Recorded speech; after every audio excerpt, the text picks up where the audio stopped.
सिर्फ चुनाव जीतने के लिए हो रही है, राजनीतिक फायदे के लिए हो रही है। उद्धव ठाकरे जी ने कहा हमारा हिंदुत्व इस प्रकार का हिंदुत्व हमारा नहीं है, ना बाला साहब ठाकरे जी का था। उद्धव जी ने कहा कि इस देश को मुसलमान हो, क्रिश्चियन हो,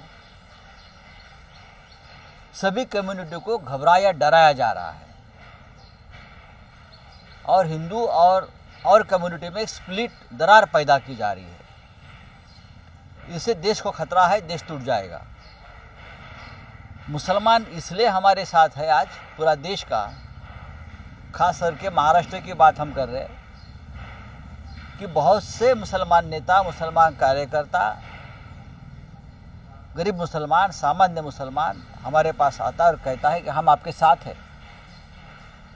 अमृत नोनी आर्थो प्लस ये एक प्रूवन फॉर्मूला है। इसमें मौजूद नोनी फल के गुण और आयुर्वेदिक जड़ी बूटियां शरीर को जरूरी पोषक तत्व देने के साथ साथ हड्डियों और जोड़ों के घिसने, उनमें होने वाले सूजन और दर्द को रोकने में मदद करता है। दर्द मुक्त जीवन के लिए अमृत नोनी आर्थो प्लस। हम इसलिए आपके साथ हैं कि आपका जो हिंदुत्व है वो हमारे घर में चूल्हा जलाने वाला हिंदुत्व है, लेकिन भारतीय जनता पार्टी का हिंदुत्व है वो हमारे घर जलाने वाला हिंदुत्व है।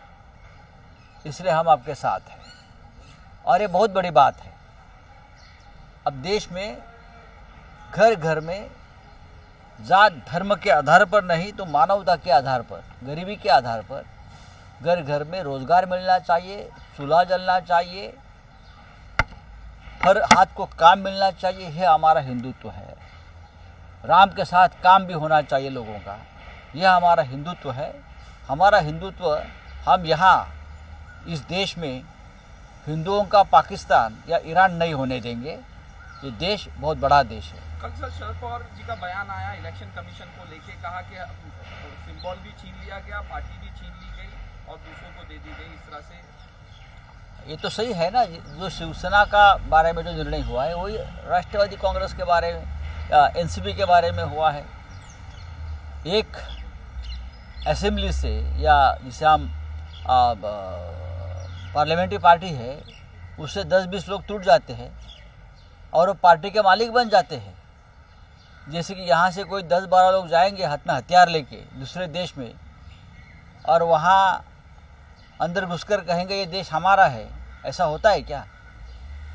ऐसा होता नहीं।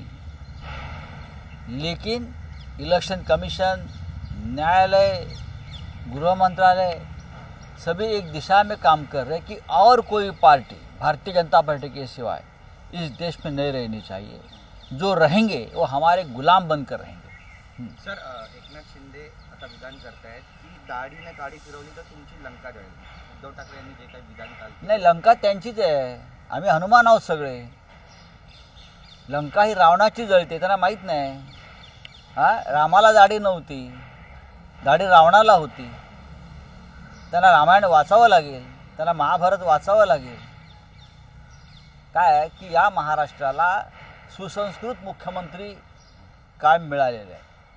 यशवंतराव चव्हाणांपासून परंपरा जर आपण पाहिली उद्धव ठाकरेपर्यंत सगळे संस्कारी आणि सुसंस्कृत मुख्यमंत्री होते। ते साहित्य, कला, काव्य याच्यामध्ये रमायचे, लेखक त्यांच्याबरोबर असायचे। त्याच्यामुळे कोणाचं काय जळताय बरं का हे लवकरच कळेल ना। मुळात दिल्लीचीच लंका जळते। लोकसभा निवडणुकीमध्ये तुम्ही ज्या लंकेत गेलेला आहात ना ती लंकाच आम्ही जाळतो आहोत। तर तुमचं काय होणार? हे दाढीबिडीच्या गोष्टी आम्हाला सांगू नका। बाळासाहेब चोरायला वस्तू आहे का असं सुद्धा ते म्हणतात। बाळासाहेब चोरायला वस्तू आहे का? विचार असा चोरून मिळत नाही। चोरटे, भामटे यांचं राज्यावर सुरू आहे आणि ते लवकरच आम्ही नष्ट करू। हे असे डायलॉग बाजी आम्हाला सांगू नका। आम्ही बाळासाहेब ठाकरेंच्या तालमीत तयार झालो, आम्हाला अधिक चांगले डायलॉग फेकता येतात। सर मुख्यमंत्री का बयान आया कि मैं दाढ़ी पे हाथ फिराऊंगा तो पूरी लंका है। फिराओ ना दाढ़ी पे हाथ। तुम्हारी दाढ़ी जो है वो दिल्ली के हाथ में है। आपकी जो दाढ़ी है ना, हाँ, ये दिल्ली के हाथ में है। वो दिल्ली वाले आपकी दाढ़ी जब चाहे खींच लेते हैं और दिल्ली में बुला लेते हैं आप। और लंका की बात मत करिए, आपकी लंका है, आप रावण है। सब लोग आप रामायण पढ़ लीजिए। रावण की लंका जली थी और महाराष्ट्र में राम का वास्तव्य था। हाँ, पंचवटी में, महाराष्ट्र में। आप थोड़ा रामायण पढ़ लीजिए और बाद में बात कर लीजिए। सर, भाजपने छत्रपती शिवाजी महाराज यांचा अपमान करणाऱ्या सुधांशु त्रिवेदींना राज्यसभा दिली आहे। मग त्याच्यावरती तुमचे सध्याचे जे मुख्यमंत्री आहेत दाढीवाले, हां, दाढीवाले काडीवाले, त्यांना विचारा याच्यावर तुमचं काय मत आहे की छत्रपती शिवाजी महाराजांचा अपमान करणाऱ्या व्यक्तीला राज्यसभा परत दिली, ह्याच्यावर तुमचं काय मत आहे का? आता कोणाची लंका तुम्ही जाळणार आहात की तुमच्या शेपटीला आग लावून घेताय? हां, लंकेला नाही, तुमच्या दाढीलाच आम्ही आग लावणार आहोत, तुमची दाढीच आम्ही पेटवणार आहोत, हे लक्षात घ्या. त्यांना सांगा जाऊन, तो ऐकत असेलच ते आत्ता. आज मी मुद्दाम त्यांचा गुंडांबरोबरचा फोटो टाकला नाही, थोडी त्यांना गॅप दिलेली आहे, विश्रांती, जरा घाबरले आहेत ते, अस्वस्थ आहेत, झोप येत नाही त्यांना, कारण लवकरच असे काही फोटो माझ्याकडून येणार आहेत बरं का, की अमित शहांना सुद्धा विचार करावा लागेल की काय माणूस नेमला आहे. सर, चला. 10,000 रुपये पेन्शन आणि हमी भावाच्या ठीक आहे, चला. कायद्यासाठी शेतकरी सर, गणपत गायकवाड प्रकरणामध्ये फ्लोर टेस्ट आज होने वाला है। जदयू के 4 जो विधायक हैं वो नॉट रीचेबल आ रहे हैं, उनका फोन स्विच ऑफ आ रहा है और उन्हें ढूंढने के लिए पुलिस प्रशासन को नीतीश सरकार की तरफ से लगाया गया है। देखिए नीतीश, किस तरीके से ये पुलिस प्रशासन नहीं, ये अमित शाह की पुलिस होगी। दिल्ली, ये दिल्ली का खेला है ना, तो दिल्ली वाले ढूंढेंगे उनको, लेकिन मेरे हिसाब से, मेरी जानकारी है, वो जो खेला हो रहा है बिहार में, वो दिल्ली के लिए और नीतीश बाबू के लिए, पलटूराम के लिए इतना आसान नहीं हो रहा है, कुछ भी हो सकता है, शाम तक अच्छी खबर आ जाएगी. गणपत गायकवाड प्रकरणामध्ये पोलिसांनी आता पोलिसांची कामं आहेत, पोलिसांना करू द्या. खरोखर पोलिसांना कधी कधी अशी कामं करायला संधी मिळाली पाहिजे ना. प्रत्येक वेळेला या दाढीवाल्यांच्या, गाडीवाल्यांच्या, गुंडांच्या मागे राहून राहून तेही कंटाळले आहेत. कधी कधी त्यांना ही तांत्रिक कामं करू द्या. सर 8 नेवल ऑफिसर जो कतर में फंसे हुए थे उन्हें सकुशल वो देश वापस लौट गए हैं. अच्छी बात है. ज़्यादा जो है विपक्ष की तरफ से भी आवाज़ उठाई जा रही थी. हमने उठाया ना, हमने उठाया आवाज़.